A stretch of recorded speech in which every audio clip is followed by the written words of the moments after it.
Hi guys, Aju arts and ക്രാഫ്റ്റിൻ്റെ മറ്റൊരു പുതിയ വീഡിയോയിലോട്ട് എല്ലാവർക്കും സ്വാഗതം. അപ്പം ഇന്ന് നമുക്കൊരു അടിപൊളി കിട്ടുക്കച്ച് വീഡിയോ ഉണ്ട്. എല്ലാവരും വീഡിയോ അവസാനം വരെ കാണണം. ആദ്യം തന്നെ നമുക്ക് ചെറിയ ലെയർ വരച്ച് പിന്നെ നമ്മൾ കുറച്ച് മലയാണ് സെറ്റ് ചെയ്യുന്നത്. അത് ചെറിയൊരു മല പോലെ സെറ്റ് ചെയ്തെടുക്കണം. അതിന് വേണ്ടി കുറച്ച് ലൈൻസ് ഇത്തിരി ബെൻഡായി പോകുന്ന രീതിയിലൊക്കെ കർവ്ഡായൊക്കെ പോകുന്ന രീതിയിൽ നമുക്ക് തിരിച്ചും മറിച്ചൊക്കെ വരച്ചു കൊടുക്കാം. പിന്നെ ചെറിയൊരു ലൈൻസൊക്കെ ആയിട്ടൊരു ഉള്ളിലായിട്ട് വരച്ചു കൊടുക്കാം. അത് നമുക്ക് ഷെയ്ഡ് പോലെ കിട്ടാൻ വേണ്ടിയിട്ടാണ്.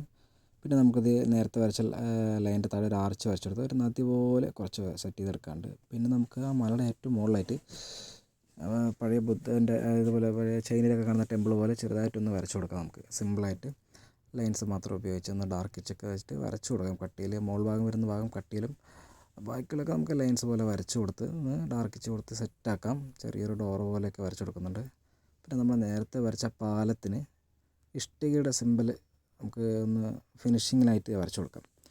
നല്ല രീതിയിൽ ആ സിമ്പിൾസൊക്കെ ഒന്ന് വരച്ചു കൊടുക്കുന്നുണ്ട്. പിന്നെ എൻ്റെ കയ്യിൽ പെൻസിലില്ലാത്ത കാരണം ഞാൻ ലൈറ്റ് ഗ്രേ സ്കെച്ച് ഉപയോഗിച്ചിട്ട് ഷെയ്ഡ് കൊടുക്കുന്നത്. നമുക്കൊരു ചെറിയൊരു ഷെയ്ഡ് കിട്ടാൻ വേണ്ടിയിട്ട് നമ്മൾ ആ ചെങ്കല്ലും അതുപോലെ തന്നെ കൊടുക്കുന്നുണ്ട്. കാരണം ഇതിലൊരു ഒറിജിനാലിറ്റി ചെറുതായിട്ടൊന്ന് ഫീൽ ചെയ്യണമല്ലോ, അത് വേണ്ടി. പിന്നെ നമ്മൾ ചെറിയൊരു എന്തെങ്കിലും ഒരു ക്യാരക്ടർ അവിടെ വരച്ചെടുക്കുന്നത്. ഞാനിപ്പോൾ ഒരു ലേഡി ക്യാരക്ടറാണ് വരച്ചു കൊടുക്കുന്നത്. നല്ല അതിനായിട്ട് റെഡും ബ്ലാക്ക് തന്നെയാണ് ചൂസ് ചെയ്തിരിക്കുന്നത്. മുടിയും കാര്യങ്ങളൊക്കെ സെറ്റ് ചെയ്തിട്ടുണ്ട്. പിന്നെ നമ്മളൊരു ചന്ദ്രനെ കൂടി അവിടെ വരച്ചു കൊടുക്കുന്നുണ്ട്. വരച്ചു കൊടുത്ത് ബ്ലാക്ക് റെഡിൽ തന്നെ വരച്ചു കൊടുക്കുന്നത്. പിന്നെ കുറച്ച് പറവുകൾ കൊടുത്ത് പിന്നെ നമ്മുടെ ലേഡിയുടെ കയ്യിൽ ചെറിയൊരു വടി പോലെ എന്തെങ്കിലും സെറ്റ് ചെയ്ത് കൊടുത്താൽ അവസാനം ഇതുപോലെ ഉണ്ട് ആ പിക്ചർ. അപ്പോൾ വീഡിയോ ഇഷ്ടം എല്ലാവരും ലൈക്ക് ചെയ്യുക, കമൻറ്റ് ചെയ്യുക, നിങ്ങളുടെ സുഹൃത്തുക്കളെ ഷെയർ ചെയ്യുക, ചാനലൊന്ന് സപ്പോർട്ട് ചെയ്യുക.